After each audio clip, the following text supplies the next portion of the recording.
Good afternoon, everybody. This is Asira Ithawal with Pandora FMS, bringing you a new integration with eHorus this time. We're going to show you how that works.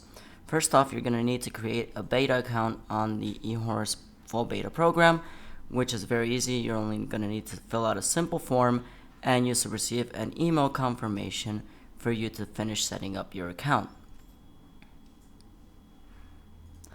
Since I already have an account created, I am just directly going to log into this with the double authentication protocol that eHorus uses via Google. And I'm going to set up an agent with a Windows 7 operating system. You can see here I'm giving it the hardware specifications I would like it to have in order to connect to it, and it'll ask me for my authentication agent password, which I will log in, and in a brief moment I will be viewing a Windows 7 desktop on a remote device. As you can see here, we're going to scroll down and install a Pandora FMS agent on this Windows 7 remote device. Once we have the download set up, we will proceed to getting back on our main device and logging into the Pandora console from there, as we will see in a moment. As we can see, the wizard is very simple and short to scroll through, and it should leave Pandora FMS set up on this Windows 7 in a very short time. So we set up the server address,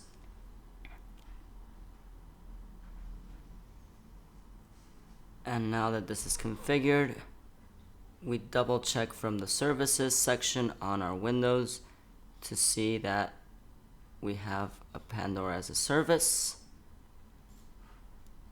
It's there, so now we only need to be able to view this agent from our main Pandora console on our main device. We're going to go ahead and log back in,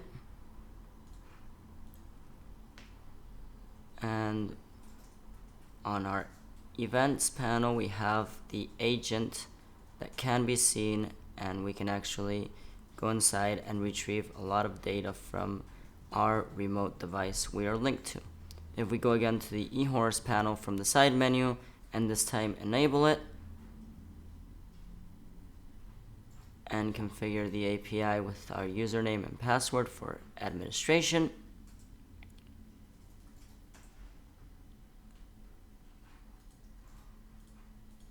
we should be able to see success. And now on our events we actually get real-time feedback from our remote device.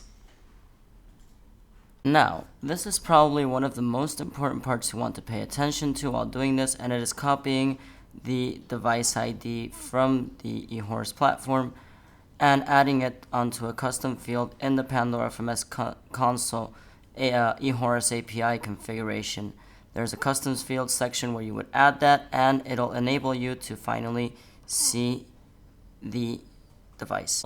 As we can see, we get Libellula again, which is our designated device, and if we head over to the VNC option, we are going to be prompted with the same agent password dialog, and then we will be able to view the same screen we were viewing on the eHorus platform.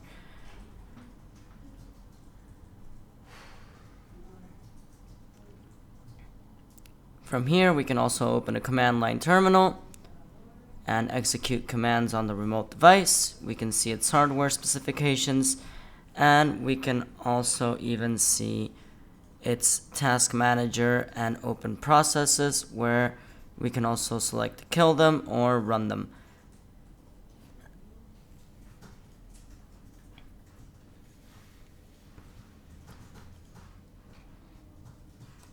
As you all can see, this is a very nifty integration to keep in mind when it's monitoring. I hope you all enjoyed this and thought it was useful. We'll see each other very soon for more tutorials like this.